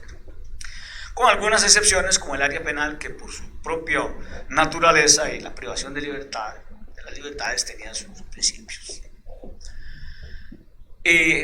Fue a través de un grupo de experimentados jueces, pero especialmente en la materia civil y procesal civil, muy connotados, quienes fueron los encargados de iniciar esta redacción. Don Gerardo Parajeles, don José Rodolfo León, don Jorge López, por ejemplo, ¿verdad? Y ellos iniciaron la redacción de este Código General. Pero después, cuando se trató de integrar la parte de la parte general, cuando se trató de integrar a la parte de familia, las diferentes ramas dijeron, pero ¿por qué los procesalistas civiles y los civilistas están haciendo nuestra parte? Y entonces comenzó a desvanecerse la continuación de ese proyecto. El derecho laboral, el agrario, la jurisdicción contenciosa, el derecho de familia, cada uno reclamó lo suyo. En familia, que era el área en la que yo trabajaba en ese momento, yo había sido juez de familia muchos años. Yo fui, como decía en mi currículum, mi especialidad, mi posgrado fue en Derecho Comercial, pero por razones históricas y que ahorita sería muy largo de decir, al final me decanté por familia, fui profesor de familia muchos años, y cuando se vino la ley de carrera judicial que especializaba la función, yo estaba elegible de juez civil y mercantil y de juez de familia. Ya saben para cuál lado me fui, ¿verdad? Entonces, los jueces Eva Camacho y Mauricio Chacón fueron los encargados de la redacción inicial del famoso libro cuarto, que iba a ser la materia de familia. En alguna medida se atendió el reclamo de la jurisdicción de familia de que por qué los jueces civiles iban a hacer nuestra parte. Ahí tienen ustedes a doña Eva y a don Mauricio. Empieza la separación. Sin embargo, una vez que empezamos a trabajar y hacer reuniones, vimos la inutilidad y la inconveniencia. No se veía ningún cambio importante, sería continuar con lo mismo. Vamos a ver razones históricas ahorita que así lo demostraban. De manera que ya existía la Asociación de Juezas y Jueces de Familia de Costa Rica. Habíamos tenido una primera presidenta en los primeros días, pero todavía no se había inscrito ni se había formalizado. La formalización se dio bajo la presidencia de mi persona, que comenzamos a impulsar estos cambios desde la jurisdicción de familia. Comenzamos a luchar, a decirle a la Corte, ¿pero por qué? Nosotros tenemos una materia por la que hemos luchado. Tenemos una jurisdicción que se ha venido especializando con jurisprudencia propia, con tribunales especializados. Yo trabajé en el famoso Juzgado Séptimo Civil con don Pedro Beirote, con doña Yolanda Mora, allá por el año 1976. Empecé por ahí, no habían nacido la mitad de ustedes, tal vez o más de la mitad. Juzgado Séptimo Civil. ¿Por qué se llamaba así? Porque los 6 juzgados civiles de mayor cuantía de San José conocían la materia de familia por ser de cuantía inestimable, y la ley orgánica del Poder Judicial decía que la cuantía inestimable debía ser considerada de mayor cuantía. Pero cuando se creó el Código de Familia en 1975 y comenzó su desarrollo, bueno, idearon entonces crear un juzgado aparte y mejor transferirle todos los procesos de divorcio y de apelaciones y de cosas que tuvieran que ver con familia, es decir, pero les llamaron Juzgado Séptimo Civil, para que vean todavía cómo se conservaba la mentalidad. En 1991, cuando ya rebasó la capacidad de trabajo del Juzgado Séptimo, se creó, 1981, perdón, se creó un segundo Juzgado de Familia, pero ya se les puso Juzgado Primero y Juzgado Segundo de Familia por nombre. Las resoluciones de apelación iban para el Tribunal Superior Civil durante muchos años. Entonces los criterios jurisprudenciales del inicio de nuestro trabajo venían concebidos por civilistas. Era muy difícil hacer así el trabajo. Así que, bueno, hicimos una actividad en el Hotel Villa Surquí. Logramos permiso de la Corte para ir allá y trabajamos fines de semana, sábados, domingos, a ver qué pasos seguíamos, cómo organizábamos, crear un código procesal, Dios mío. Si es que hay que ver ante lo que se estaba, ¿verdad? Tener principios propios, cómo se iba a hacer, quién lo iba a hacer, de qué manera. Y comenzamos a hacer las deliberaciones y las participaciones. Al final se acordó en ese foro pedir a la Corte la separación. Se hizo entonces un trabajo de equipo de asociaciones con la Sala Segunda, la magistrada Julia Varela, que era la coordinadora de la Comisión de Familia en la Corte, en ese momento nos fue de gran ayuda. Y en la sesión extraordinaria de la Corte Plena del 20 de marzo del 2006, mediante esa acta número 6/2006, doña Julia mandó una nota a Corte en la que fundamentalmente nos decía que como resultado de ese taller que habíamos realizado, se tomó la decisión por unanimidad de la jurisdicción de familia de pedir a la Corte Plena no incluir como parte del proyecto de Código Procesal General la parte de familia. Ya teníamos los guantes puestos, no sabíamos qué iba a pasar con la Corte. Nos había costado que nos dieran permiso de reunirnos y salirles con algo así, ¿verdad? Pero además estaban, digámoslo así, nosotros teníamos un gran respeto por los redactores del Código General, pero tenían que entendernos. Y eran señorones ya muy establecidos en la Corte, ¿verdad? Don Gerardo Parajeles, imagínense, ¿verdad? Me correspondió a mí, me pidió la asociación como presidente y creyendo que tal vez yo tendría algunas palabras de convicción, pararme, así como estoy aquí frente a la Corte Plena y exponer los motivos en esa decisión, de esa sesión. Que la normativa procesal familiar sea separada de cualquier normativa general, que se apruebe la separación y se inicie la redacción de un código procesal propio de esta jurisdicción, que permita de verdad llevar a buen resultado con procedimientos ágiles y de acuerdo a lo que el usuario necesita, que nosotros como especialistas creemos de un verdadero código. Las motivaciones. Costa Rica fue una de las primeras naciones en elevar al rango constitucional la protección de la familia y de las personas más necesitadas, artículos 51 al 54 de la Constitución. El Código de Familia de 1975 decía en su artículo 2 que se dará protección especial especialmente al interés de las personas menores de edad. Antes de la Convención de los Derechos del Niño, ya el Código de Familia tenía esa mención. Hubo un adelantamiento a la época. La filosofía y la ideología que sitúa el derecho de familia como una rama autónoma no ha hecho más que fortalecerse. Hubo un adelantamiento a la época. La filosofía y la ideología que sitúa el derecho de familia como rama autónoma no ha hecho más que fortalecerse y consolidarse. Nosotros consideramos que las estructuras tradicionales, derivadas mayormente del proceso civil, como acabo de decir, ya no responden a las exigencias de un sector humano que demandaba otras cosas. Hay procedimientos más rápidos y efectivos introducidos por leyes especiales. Si alguna materia, y ustedes lo pueden comprobar con cualquier estudio estadístico en la Asamblea Legislativa, en los expedientes legislativos, si ninguna materia ha tenido más leyes y más reformas que derecho de familia en los últimos 50 años, ni siquiera derecho penal. También estaban los aportes de la jurisprudencia. La creación de la Sala Constitucional vino a darnos un gran espaldarazo con votos como el voto 300, que tiene que ver con pensión alimentaria, y el voto 1975 de 1994, que acogió una gestión de un padre de familia que no podía visitar a sus hijos porque no tenía la patria potestad, porque en el reconocimiento que tenía el antiguo artículo 84 del Código de Familia, antes de la reforma, solo firmaba el padre. Entonces, cuando la madre llegaba al registro civil, ¿cómo es esto? Que mi hijo aparece con el apellido del papá. No se pedía la autorización de la madre en ese tiempo. De hecho, a veces ni se daban cuenta hasta que iban a sacar la constancia para matricular al niño en la escuela, que aparecía con el apellido del papá. Entonces, un papá fue y gestionó, y había un procedimiento en el Código de Familia, todavía está por ahí, que dice que se puede pedir la patria potestad compartida. Esa era la razón de ser. Se tenía el apellido, se le había dado el apellido, pero no se tenía autoridad parental. Entonces un padre de familia fue a la Sala Cuarta y uno de los primeros recursos gestionó que ¿por qué? Que eso era inconstitucional, que si era el papá, él tenía la patria potestad iguales derechos que la mamá. La Sala resolvió en ese voto 1975 con lugar a la acción. Pero dijo que en los casos en que la madre estuviese de acuerdo o hubiere firmado. Entonces, hizo una especie de legislación. Ya sabemos que en muchos casos la Sala prácticamente ha legislado modificando el texto de las normas, y la que está actualmente responde a la gestión que se hizo en la Sala Constitucional. Entonces, son dos ejemplos. El 300, el voto 300 se refería al apremio corporal, que si se podía por cuántos meses, que no, que era por 2 cuotas más una atrasada, que era ejecutable aunque hubiera apelación, porque antes se dictaba el apremio corporal, el obligado apelaba y se suspendía. Como era privación de libertad, se suspendía. En ese voto 300 la Sala dijo que no se suspendía. Vaya, apele, haga lo que quiera, pero las características de la obligación alimentaria prioritaria e inmediata justifican que haya apremio corporal. Había que aprovechar la coyuntura, separar la materia familiar del Código Procesal General y hacer una que responda a las necesidades.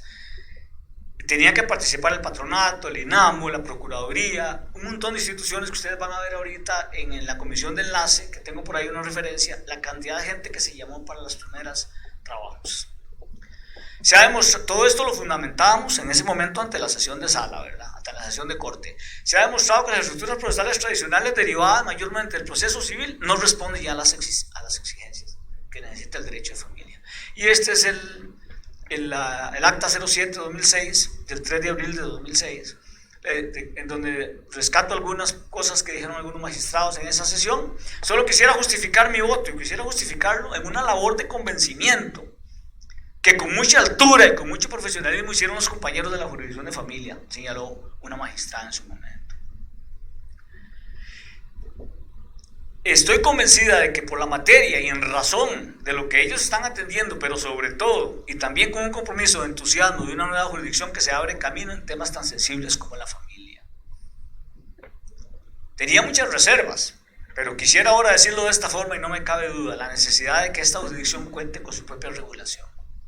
Adicionó otro magistrado: si lo agrario es autónomo, familia es soberano, y por tanto votaré por la separación. Y todos los compañeros de la jurisdicción de familia que estábamos en la sala, por supuesto, aplaudimos en ese momento. El acuerdo fue unánime de corte plena. Se aprobó la solicitud de la jurisdicción de familia y se decidió, por acuerdo de corte, no incluir como parte del proyecto de Código Procesal General relativo a la jurisdicción de familia. El Código Procesal General solamente sirvió para reformar el Código Procesal Civil. No quedó ninguna materia adherida a él. En las etapas siguientes se instauró una comisión operativa encargada de estructurar las estrategias. A mí se me encargó como coordinador estratégico para, era en ese momento coordinador del Tribunal de Familia también, para integrar los jueces, jueces compañeros, docentes, defensores, etcétera, que nos ayudaran a hacer el trabajo. Se escogieron las personas, se vieron las necesidades, se hicieron diagnósticos para responder, se hicieron un montón de talleres. Aquí en este anexo podemos ver el anteproyecto del Sistema Procesal de la Resolución de Familia. Es enorme, pero poníamos nombres de personas que le pedíamos a cada institución que nos mandara una persona que pudiera estarse reuniendo periódicamente con los trabajos de inicio, de sentar las bases de la defensa pública, del registro civil, del INAMU, CONAPAN, INAMU, Secretaría Técnica de Género, psicología, trabajo social. Era tan amplio y tan variado lo que nosotros teníamos que tener y contar para poder realizar una ley de esta naturaleza. Era un trabajo monumental, de verdad. Puede pasar. Aquí hay algunos nombres de integrantes de salas, don Héctor Luis Amoretti, que en paz descanse, por ejemplo, que estaba en la sala segunda en ese momento. Algunos nombres hasta de ustedes o personas cercanas a ustedes pueden aparecer en estos trabajos iniciales. Y aquí les pongo algunas preguntas para diagnóstico, que nosotros les preguntamos a trabajadores sociales, a psicólogos, a defensores públicos, ¿qué principios rectores debe contener una jurisdicción especializada? ¿Cómo vamos a trabajar la oralidad? Ya se conocíamos principios de la oralidad, inmediación, concentración de la prueba, sí, pero igual hay inmediación en penal, en laboral. ¿Cómo lo vamos a hacer en familia? ¿Bajo qué matiz? ¿Qué opina del patrocinio letrado obligatorio y la defensa gratuita? Si en materia laboral ya ellos estaban reclamando defensores públicos para un trabajador, para equipararlo, como decía yo al principio, a la misma altura del patrono frente al juez para hacer equitativa y justa la ley procesal, ¿cómo lo vamos a hacer en familia? Defensa y debido proceso, tutela judicial efectiva, eran temas que comenzaron a aflorar en el diagnóstico. Conciliación previa obligatoria, que en materia de pensiones ha tenido un gran éxito, por cierto. Entiendo que más del 50% de las demandas de pensión terminan en una sentencia súper anticipada, en una llamada inicial. Que los clientes a uno cuando lo llaman, les iniciaban, me mandaron un mensaje del juzgado de familia, eso es posible, eso es una manera, eso es procedimiento. Bueno, sí, ahora estamos con estas prácticas. Plazos, notificaciones. Estaba viendo, por ejemplo, que en uno de los artículos que ahorita leyeron ustedes del plazo de 5 días, eran 10 días inicialmente, y se bajó a 5 días, siempre bajo la mira de integrar consideraciones, criterios de personas especializadas. ¿Qué poderes y deberes del juez o la jueza? Que cambió por persona juzgadora. Ustedes ahora, en el inicio teníamos esa inquietud, en la redacción del código ahora lo van a ver, que se habla de persona juzgadora, para ir tratando de cambiar los criterios concebidos o preconcebidos de ese sistema tradicional normativo procesal que nos aportó mucho en la historia, pero que ya no responde a las exigencias actuales. Decía un compañero un día de estos en una actividad que tuvimos en el colegio de abogados, una compañera más bien, que puede sentir un niño como el dibujito que tiene el PANI en uno de sus textos, ¿verdad? 2 niños parados hacia abajo y el juez aquí a una gran altura. ¿Ustedes qué quieren? ¿Verdad? No podemos, tenemos que tratar de nivelar un poco la jurisdicción de familia, ¿no? Si vamos a cambiar las cosas, vean por ejemplo el cambio a 12 años para la capacidad de las personas. Bueno, se crea la Ley de Justicia Penal Juvenil, ¿bajo qué criterios? Siguiendo la Convención de los Derechos del Niño. ¿Por qué vino ese cambio? Bueno, le vamos a dar derechos a una persona, pero hay que darle obligaciones. Ya no le vamos a dar un juez tutelar que decida qué se hace con este niño como si fuera una mascota. No, lo vamos a tener frente al juez con toda su gama de derechos. Y le vamos a nombrar un defensor, pero un fiscal que lo va a acusar también. Y en los grupos etarios de la niñez y adolescencia, después de 12 años, ya hay responsabilidades. Bueno, ¿por qué no le vamos a recibir juramento a un niño de 12, 13 años en primer año de colegio? Comprometiéndolo a aprender a decir la verdad y a santificar la magnitud de la verdad, especialmente ante la justicia. Muchos cambios, ¿ves? Comenzaron a aplicarse esos cambios a partir de todas estas premisas que nosotros consideramos en las bases. Protección, garantizar la paridad de los intervinientes. ¿Optaría usted por un juez con más poderes, inquisidor, o con un juez más garantista, Bueno, ya aquí entramos en tema de doctrina, que es un juez inquisidor, que es un juez espectador, que es un juez director, ¿verdad? Debido proceso y justicia pronta cumplida. Algunas fotografías de la mesa de trabajo, ustedes en el Hotel Surquí en el año 2005, estamos hablando de hace 14 años, para que vean ustedes el tiempo que se ha llevado este proyecto. Mesas de trabajo, ustedes en la sala segunda, al fondo está don Alberto Jiménez, que fue al final el que hizo más el trabajo del trabajo pesado de redacción. Bueno, habían aspectos colaterales que resolver, actividades académicas, foros regionales, contamos con la participación de los juristas en derecho de familia más connotados. Permítame un segundo.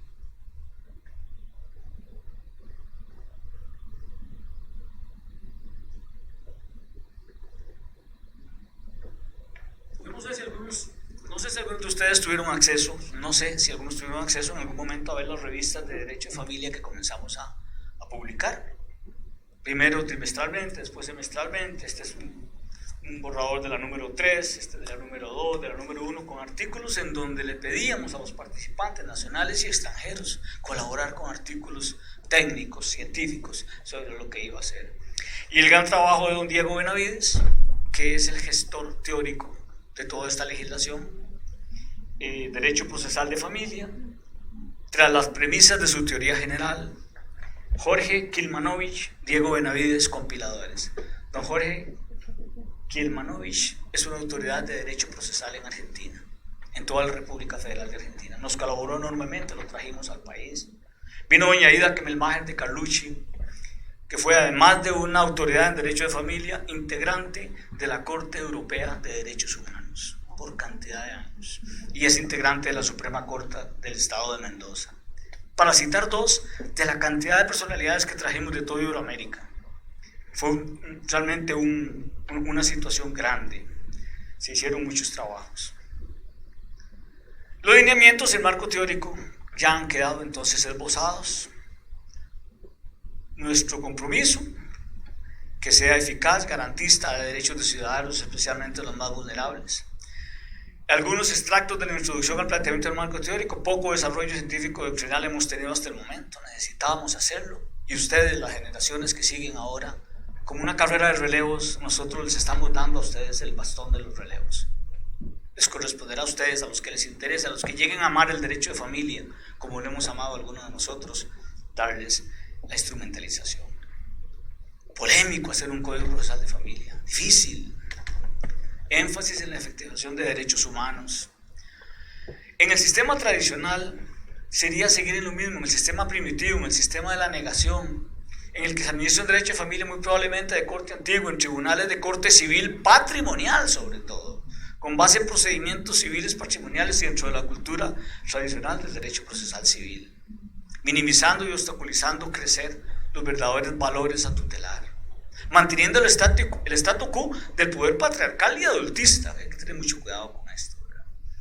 Yo le digo a los estudiantes en las clases, si alguien tiene un código de familia ahí, si no, véanlo en la casa, vea el artículo 151 actual. Patria potestad, que ya ahora se cambió el nombre con esta nueva ley, ¿verdad? Reciente, autoridad parental de los hijos habidos en el matrimonio. Texto: el padre y la madre tendrán por igual los derechos y deberes inherentes a la patria potestad de sus hijos habidos en matrimonio. En caso de conflicto, acudiendo al tribunal de familia, aún sin las formalidades del proceso y sin necesidad de abogado, podrán discutirse aspectos relativos a este tema. ¿Saben cómo decía el texto antes de la reforma? Igual, el primer párrafo: tendrán igualdad en los derechos y deberes de la autoridad parental. En caso de conflicto, decidirá el padre. Punto. Y esa reforma fue en 1990, estimados colegas, estimados estudiantes. Eso era un sistema patriarcal, adultista. Un padre malmatando a un niño, o a un miembro de la familia, o un hermano, o un tío, o una tía, quien fuera, y un vecino queriendo meterse. Si usted pasa a ese portón para acá, lo acuso de allanamiento de morada y usted se verá en un proceso penal. Entonces nadie se metía en ninguna situación. Introducir la ley de la violencia doméstica fue posible gracias a las convenciones de los derechos de las mujeres en Belén do Pará y de la CEDAW, que ya ustedes conocen. nos metieron a través del derecho internacional la obligación de regular posibilidades como que un vecino, la autoridad, quien sea, sin autorización y sin violación de domicilio, se mete para paliar una situación tan grave. El derecho procesal de familia debe ser acorde con los requerimientos, con tribunales especializados dentro de una cultura organizacional que enfatiza su importancia, diseñados para asuntos familiares, muy diferente que un proceso en donde lo que se ve son unas prestaciones laborales o un delito, con garantía de acceso, cercanía al juzgador o administración de justicia, con arquitectura y mobiliario amigables para el grupo o grupos poblacionales que accesan a servicios especializados, con mucho cuidado, ¿verdad? Especialización académica para investigaciones que permitan el seguimiento, medición, evaluación constante. No solo se estudiará como materia de orden interdisciplinaria a nivel de grado, tanto en derecho como en otras disciplinas sociales, sino en posgrados especializados. Hoy en día hay administración, algunas universidades ya tienen especialidad en derecho de familia, como ustedes saben. Deberíamos haber alcanzado a los países que se precian de efectivizar los derechos humanos este tipo de consideraciones. Con una perspectiva especial, integral, sistemática, con una normativa que tenga como sustrato no las modas científicas, sino una honda reflexión del sistema nacional en lo atinente a este tema. Sin olvidar lo social, cultural y lo administrativo organizacional. No se puede subestimar la complejidad ni tampoco podemos escatimar la capitalización de experiencias que han dejado otros proyectos. Todo proyecto científico de cualquier naturaleza o humano se funda en lo anterior. Las teorías de Galileo Galilei fueron retomadas por la ciencia después. Einstein no hubiera podido desarrollar sus teorías físicas sin los planteamientos de los teóricos anteriores. En derecho tampoco podemos desagradecer ni decir que todo lo que se hizo no sirve. El primer paso debe ser el marco teórico. En aquel momento se pensó pregunta, pero incluir también las pequeñas preguntas, los detalles que no nos podemos dejar de lado. A veces vemos lo grande y no vemos lo pequeño. A veces vemos el bosque y no vemos el árbol. A veces vemos el árbol y no vemos las hojas o las flores. Hay que tener cuidado, hay que ser detallista. Bueno, esta fue la primera publicación que salió del anteproyecto, cuando lo comenzamos a trabajar ya sobre la primera base de la redacción. El presidente en ejercicio de la Corte recibe el anteproyecto. En ese momento era don Alfonso Chávez, que estaba de reciente fallecimiento también, don Alfonso. La sala segunda, mediante cerrones y reuniones, revisa el anteproyecto. Viene de los años 2009 al 2013, o sea, todavía hace 4 años se estaban terminando algunos detalles y muchas cosas todavía han cambiado aún en este año, como decía don Marcelio, gracias a algunos diputados y diputadas que nos han prestado su colaboración.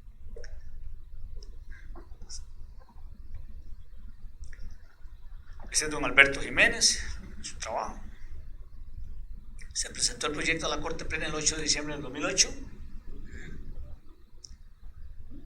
Este fue el primer texto ya entregado a Corte Plena. De Cenicienta Princesa, decía don Diego Benavides. ¿Saben por qué les digo? ¿Por qué les digo de Cenicienta Princesa? ¿Por qué? Porque cuando yo entré a ese juzgado, primero lo del juzgado séptimo civil, ya nos adelanta algo, ¿verdad? Después, sin menospreciar la capacidad, el estudio, la profundización de muchas personas que han pasado por los tribunales de justicia y por áreas como defensa pública especializada en familia, con dolor tengo que decirles, porque lo atestigué, que familia sirvió de relleno algunas veces para acomodar personas que incomodaban en otras jurisdicciones. No se le tomaba ni en serio, pero este trabajo que se ha hecho, dice don Diego, pasó de Cenicienta a Princesa. Tener un código propio, que tenga sus propios principios, como vieron ustedes y seguirán viendo en los foros siguientes, sus propias regulaciones, fue un trabajo enorme, difícil, técnico, arduo, de pelea, que concentró muchas cosas. Pero así somos, los humanos tenemos que soñar. Ningún médico, científico, músico, pintor, hubiera pensado que su obra trascendería en la historia. Tal vez pensó que daba lo mejor de sí en ese momento. pero pensando en las generaciones futuras. Muchas gracias.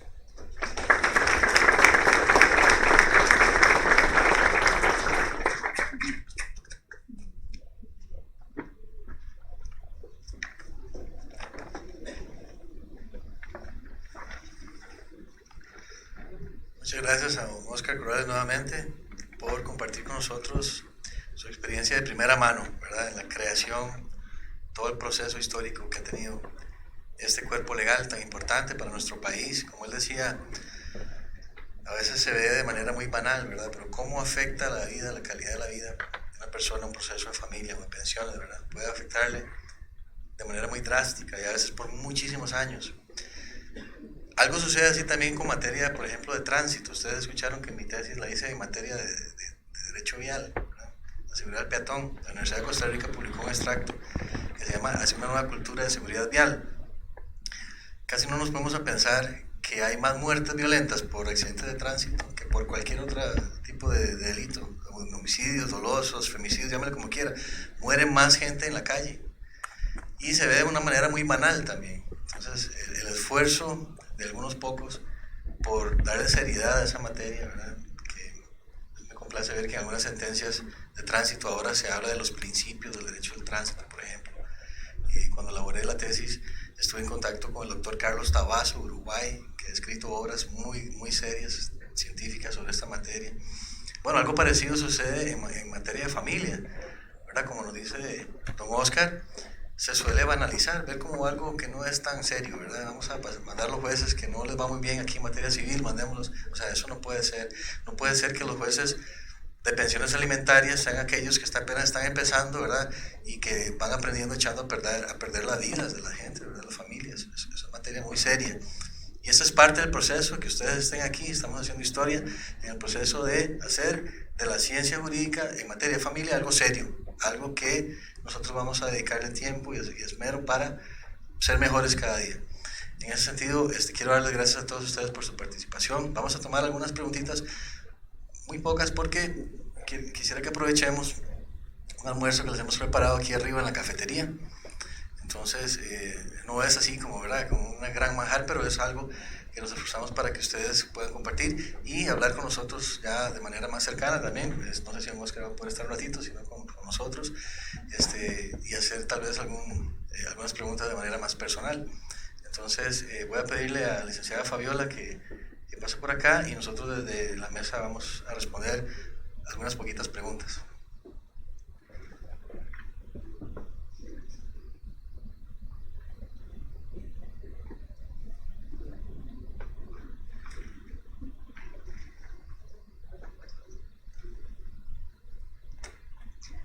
¿Alguno con una pregunta? Por allá. Sí.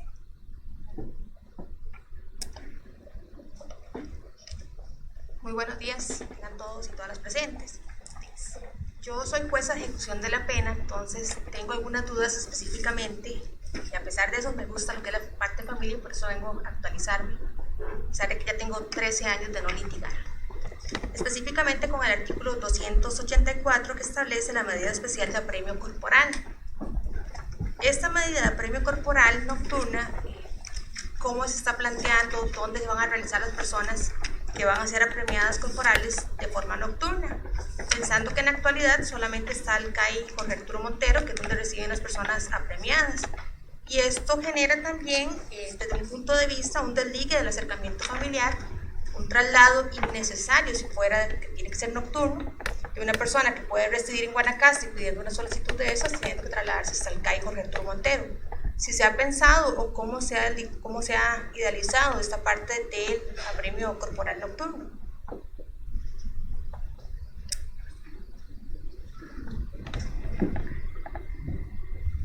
¿Cuál es su nombre? Cindy Sánchez. ¿Perdón? Cindy Sánchez. Cindy, gracias Cindy. Bueno, los aspectos de efectivización, de aplicación administrativos que corresponden a las áreas administrativas tendrán que irse implementando. Eso me recordó que olvidé decir que en realidad nosotros, porque Yo he participado en la Comisión de Familia en los últimos 4 años del Colegio de Abogados, de la Comisión de Familia.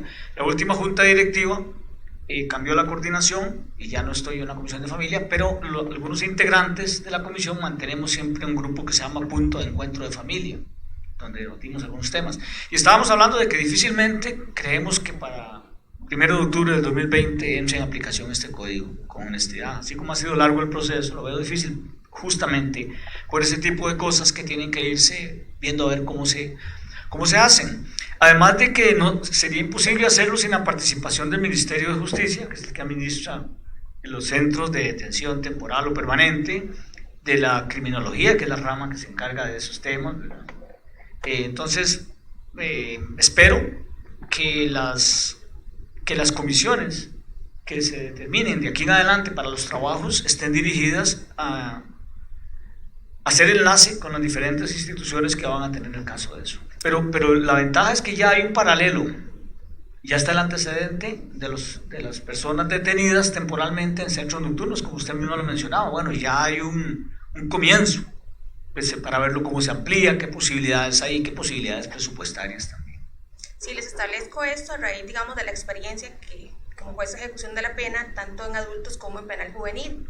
Cuando se hace el desligue de lo de penal juvenil y a raíz de la existencia también de solo centro penitenciario para mujeres, cae Bill McCurdy aunado a lo que es penal juvenil, que es el Surquí, y el adulto joven, que es en la reforma, cae Jorge Arturo Montero. Eso genera efectivamente un problema para el acercamiento familiar.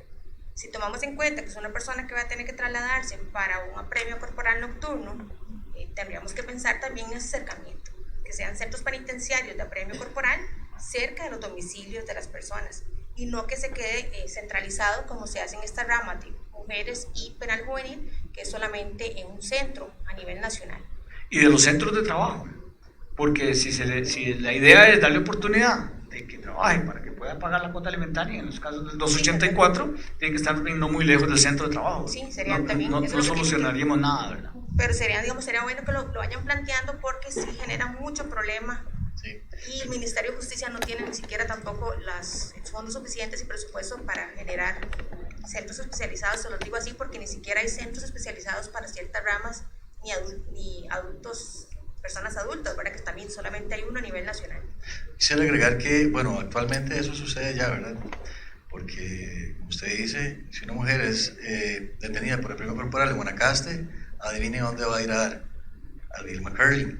Si es detenida en Limón, ¿a dónde va a ir a dar? A Bill McCurdy. Es lo mismo, o sea, actualmente se da el mismo problema con respecto al acercamiento familiar, o sea, se está dando ya. Eso es, cuando yo presenté la propuesta de iniciativa popular, propuse la creación, parte del texto que yo propuse era la creación de centros de detención, y a mi criterio deben ser especializados porque no se puede mezclar la población, de verdad. Entonces, eso efectivamente es algo que va a tener que ya el Poder Ejecutivo ver, ¿verdad? Desde sus ministerios, la creación de centros de detención adecuados para esta ejecución del apremio corporal nocturno, que en algunas ocasiones, bueno, las condiciones por ejemplo, la policía de proximidad, las delegaciones de policía son muy lamentables, ¿verdad? Son calabozos en muy malas condiciones, donde los apremiados pasan a veces unas horas antes de ser trasladados a los centros penales. Tal vez de paso, entonces se pueda ir solucionando algunos de esos aspectos, pero sí, tienen que haber centros de detención especializados, y deberían también tomarse en cuenta las poblaciones juveniles, no se puede mezclar con adultos, las mujeres, ¿verdad? Y los hombres. Actualmente también, los hombres, no importa dónde vivan, tienen que ir al CAI Jorge Arturo Rodríguez, se llama ahora, creo, de la Reforma, ¿verdad? Entonces, o sea, es un problema que hay ahora, o sea, ya, que existe. Y con esto tal vez sea una oportunidad más bien para ir rectificando esos problemas. Muchas gracias. ¿Alguien más? ¿Una consulta? Bueno, buenas tardes, buenos días. Ahorita la hora. Buenas tardes, licenciado Arcelio. Básicamente en la línea de los alimentos, es que traté de buscarlo en el código y no lo visualicé. Derogándose la ley de pensiones, ¿qué pasa con la prohibición de salir al país del deudor alimentario? ¿Qué pasaría después del 1 de octubre del 2020? Sí, gracias. Bueno, la restricción migratoria se mantiene en este código exactamente igual. Nosotros planteamos una propuesta para que haya una... Es que vea, el problema es que hay muchas personas que trabajan ahora en empresas que requieren de capacitación en otros países, por ejemplo, multinacionales, gente que trabaja en empresas, por ejemplo, todos sabemos de Amazon, ¿verdad? Y empresas de este tipo que requieren capacitación en el exterior y lo que quieren es ir una semana a recibir una capacitación, que sé yo, en México. Ajá. Y tienen que depositar los 12 meses de pensión, el aguinaldo y el salario escolar. O sea, es un monto que es prohibitivo para muchas personas. Entonces se nos ocurrió plantear un proyecto en que, demostrando que es para efectos laborales, que de por sí ya hay un interés del menor en eso, ¿verdad? Porque el interés del menor es que su papá o su mamá sigan trabajando, ¿verdad? Que no vayan a perder el trabajo porque no pueden salir del país para una capacitación. Entonces, que en esos casos demostrados que no son laborales y otros casos especiales, se pueda garantizar solo el tiempo que van a estar afuera con un mes mínimo, ¿verdad? Donde me parece que sería un poco más razonable. De todos modos, seamos sinceros, cualquiera puede salir del país si se quiere ir. O sea, tenemos una frontera con Nicaragua muy grande, con Panamá. O sea, el que quiere irse se va, y se lo digo por experiencia, ¿verdad? Un montón de clientes que sean ya intolerables la situación porque no pueden pagar y cansados del apremio, se van. Entonces, la idea es que el que está trabajando y que va por razones laborales no tenga que depositar un monto que sea prohibitivo, ¿verdad? Y que además no tiene sentido si es solamente una semana la que va a estar afuera, ¿verdad? Pero ahorita mismo en este código no hay ningún cambio respecto de eso. Gracias. Por allá arriba tenemos... Muy buenas tardes a todos. Una consulta con respecto al artículo 19, tal vez algo completamente de fondo. Se hace, digamos, mención de lo que es residencia y domicilio. No sé el espíritu de la norma, si fue que lo quisieron como poner diferente o hacen referencia exactamente a lo mismo. Teniendo entendido, digamos, que en otras materias tenemos que la residencia tal vez es más para el lugar donde la persona duerme. Y el domicilio es donde tiene las actividades comerciales usualmente. Entonces, no sé si el espíritu de la norma está, digamos, poniéndolo en una categoría de igualdad, el domicilio y la residencia habitual, o si son diferentes, porque ponen ahí como una O, entonces tal vez si tienen eso. Gracias. Según lo que recuerdo, ¿cuál es su nombre también? Yorleni Ramírez. Gracias, Yorleni. Según lo que recuerdo de las discusiones y de la redacción de la norma, y don Ricardo González lo aclaraba un día de esos también en el Colegio de Abogados, no, son institutos diferentes. Digamos que la ley los toma como subsidiarios. Lo primero, la residencia. Pero si no es conseguible la residencia para que el proceso no se detenga y se notifica en su domicilio, la ley le está dando validez también. Tal vez no le esté equiparando el concepto en sí mismo, pero sí le está dando una validez de vinculación al proceso, digámoslo así, si no fuera conseguible en su domicilio. Gracias. Perdón, en su residencia. Gracias. ¿Alguien más? Nadie más. Sí. Lo mío no es una consulta, lo mío es un agradecimiento. De verdad que fraterno, don Arcelio lo ha acompañado en varias ocasiones en alguna de las ponencias, en la lucha que él ha tenido.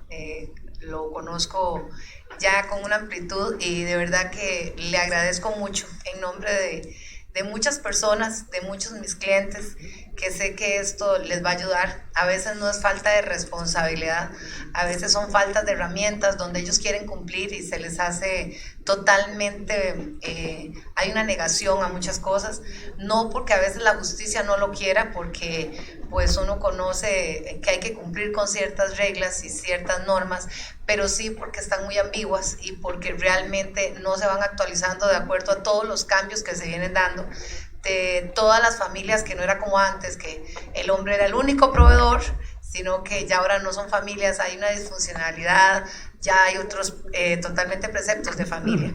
Entonces, en lo personal, y sé que de parte de algunas personas que lo conocen, quiero agradecerle profundamente también a don Oscar todo el esfuerzo que están haciendo por este cambio. Gracias. Gracias. Muchas gracias por esas palabras. De verdad que creemos que si es necesario una vacatio legis, ¿verdad? Que se posponga todavía la entrada en vigencia de la ley, que no sea por desconocimiento, ¿verdad?, de nosotros, los colegas. Y sabemos que el Poder Judicial también tiene una tarea por delante. Creo que ya la Escuela Judicial está organizando también sus charlas para que se capaciten los que están en la judicatura. Ahora, con la ley de fortalecimiento de las finanzas públicas, los jueces tienen, creo, una prohibición, ¿verdad?, de impartir actividades fuera del Poder Judicial. Eso es lamentable, pero también nos abre la oportunidad, ¿verdad?, a los litigantes de organizarnos nosotros mismos y también diligentemente capacitarnos. Entonces, que si hay una vacatio legis, que sea porque tal vez no han construido los centros de detención, ¿verdad?, algo así, y que no sea porque nosotros, ¿verdad?, nada más nos sentamos de brazos cruzados dejando que pase el tiempo, ¿verdad?, que nosotros invertamos el tiempo en este tipo de capacitaciones que vamos a seguir teniendo. Unos colegas en Atenas, solitos ellos se organizaron, ¿verdad?, hay un grupo ya ahí importante, y me dicen que ya está todo organizado para el otro sábado, el sábado 9, en el Club de Leones vamos a dar un taller también de este Código Procesal de Familia. Y eso es bonito, ¿verdad? Yo no hice nada, no he promocionado nada ni nada, ellos solitos se organizaron allá. El 23 de noviembre, sábado también 23 de noviembre, vamos a tener uno de estos también en La Huaca. Todos están invitados también, y muchos estudiantes de ahí también seguramente van a estar ya conociendo las innovaciones que trae este Código Procesal de Familia. Y bueno, con esto vamos a cerrar. Reiterar la invitación para que sigan participando en los talleres, y ahorita vamos a tener un almuerzo. No nos dio tiempo, lamentablemente, de imprimir los certificados, pero sí se los vamos a dar, ¿okay? Vamos a mandárselos digitalmente, y si los quieren físico también, pero les rogamos las disculpas del caso, porque al final tuvimos un pequeño atraso con los papeles, pero es importante, yo sé, para muchos de ustedes, y se los vamos a dar. Tenemos entonces el almuerzo, ¿verdad? Compartan con nosotros, hablemos allá un poquito más. Muy contento de ver a don Omar White por allá, juez del Tribunal Penal de San José. Muchas gracias por venir. Don Jeremías, también ex profesor mío, Jeremías Vargas, que trabaja allá en Presidencia. Muchas gracias por estar acá. A todos ustedes, don Roberto, don Jorge, a don Juan Tropoco, lo veo por acá también, estudioso del Derecho. Muchas gracias de verdad a todos ustedes, amigos y personas que tienen interés en esta materia. Bendiciones y sigamos adelante. Gracias.